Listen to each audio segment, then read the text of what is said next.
Βλέπετε, ο Αντώνης ο Σικάρης εδώ, ο άνθρωπος είναι τούμπανο, έχει πάει πολύ καλά, τελευταίο μπρεβέ. Κοακολίτσα. Είμαστε στη λίμνη Ευβοίας, όχι βουλιαγμένης έτσι.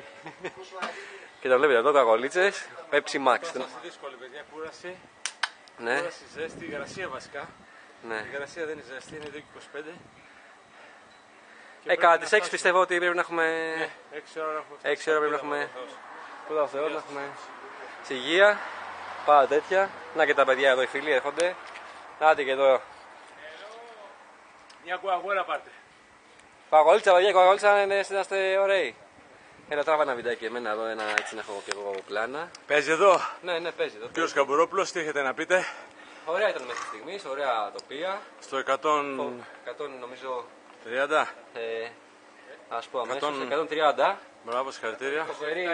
Η Βόρεια Εύβοια είναι φοβερή, φανταστική. Ωραιότατα. Παραλίες φοβερές, πλατάνια, καταράχτες, ο Δρύμωνας εκεί, χαμό. Τρομερά. Φοβερά, πολύ ωραία έχουν περάσει. Να και εδώ με τα παρέα με τα παιδιά εδώ. Έλα. Πολύ ωραία, τα λέμε στο κοντρόλ. Έχει κοντρόλ, δεν έχει. Έχει ακριβό.